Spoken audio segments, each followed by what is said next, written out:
വീണ്ടും ഐക്യരാഷ്ട്രസഭയുടെ ഒരു റിപ്പോർട്ടിനെ കുറിച്ച് തന്നെ സംസാരിക്കാം. ഇത്തവണ UN മനുഷ്യാവകാശ ഹൈ കമ്മീഷണറുടെ ഓഫീസ് പുറത്തുവിട്ട റിപ്പോർട്ട് അനുസരിച്ച് ലെബനനിലെ ഇസ്രായേൽ ആക്രമണം രാജ്യത്തെ സ്ത്രീകളെയും ഗർഭിണികളെയും സാരമായി ബാധിച്ചിട്ടുണ്ട്. ഇസ്രായേലിന്റെ നേരിട്ടും അല്ലാതെയുമുള്ള ആക്രമണത്തിന് ഇരകളായ ഗർഭിണികളിൽ 1500ഓളം സ്ത്രീകളുടെ പ്രസവ തീയതി ഈ ആഴ്ചയിലാണെന്നും ഈ റിപ്പോർട്ടിൽ പറയുന്നു.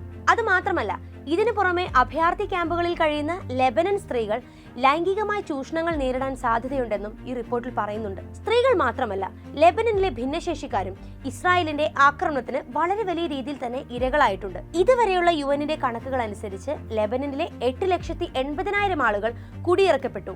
ഇതിൽ 4,70,000 പേരെ സിറിയയിലേക്കാണ് മാറ്റി പാർപ്പിച്ചത്. 2023 ഒക്ടോബർ 8 ലെബനനിൽ ഇസ്രായേൽ അഴിച്ചുവിട്ട ആക്രമണത്തിൽ 3,365 പേർ കൊല്ലപ്പെട്ടു. മാത്രമല്ല 1,434 പേർക്ക് സാരമായ പരിക്കുകളേൽക്കുകയും ചെയ്തു. ഈ കഴിഞ്ഞ ഏതാനും ആഴ്ചകൾക്കിടയിൽ തന്നെ 3 ലക്ഷത്തോളം കുട്ടികളാണ് ലെബനനിൽ നിന്ന് സിറിയയിലേക്ക് പലായനം ചെയ്തത്.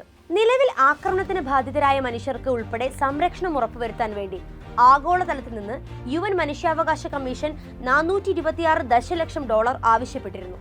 എന്നാൽ നിശ്ചയിച്ച ധനസഹായത്തിന് 1/4 മാത്രമേ ഇതുവരെ സമാഹരിക്കാൻ സാധിച്ചുള്ളൂ എന്നാണ് UN അറിയിച്ചത്. സിറിയയിൽ കഴിയുന്ന ഏകദേശം 16.7 ദശലക്ഷം മനുഷ്യർക്ക് ഇന്നത്തെ സാഹചര്യത്തിൽ മാനുഷിക സഹായം അനിവാര്യമാണ്. കഴിഞ്ഞ ഒക്ടോബറിൽ അൽ ജസീറ പുറത്തുവിട്ട റിപ്പോർട്ടിൽ പറയുന്നതനുസരിച്ച് ലെബനനിലെ ഇസ്രായേൽ ആക്രമണം ആഫ്രിക്കൻ കുടിയേറ്റക്കാരെയും ദുരിതത്തിലാക്കിയിട്ടുണ്ട് എന്നാണ്. വിദേശ കുടിയേറ്റക്കാർ ഏറെയുള്ള ലെബനനിൽ ഭൂരിഭാഗം പേരും ഗാർഹിക മേഖലയിലാണ് ജോലി ചെയ്യുന്നത്.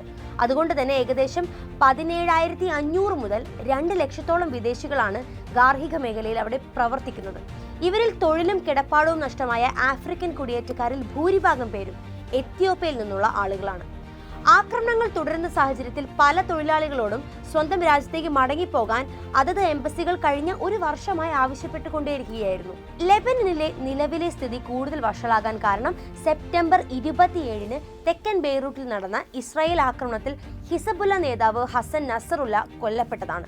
അതുകൊണ്ട് തന്നെ തുടർന്നുള്ള തിരിച്ചടികളും മറുപടി ആക്രമണങ്ങൾ എന്ന പേരിൽ ഇസ്രായേൽ നടത്തിയ മനുഷ്യത്വരഹിതമായ പ്രവൃത്തികളും ലെബനനിലെ സ്ത്രീകളെയും കുട്ടികളെയും വലിയ രീതിയിൽ തന്നെയാണ് ബാധിച്ചിട്ടുള്ളത്.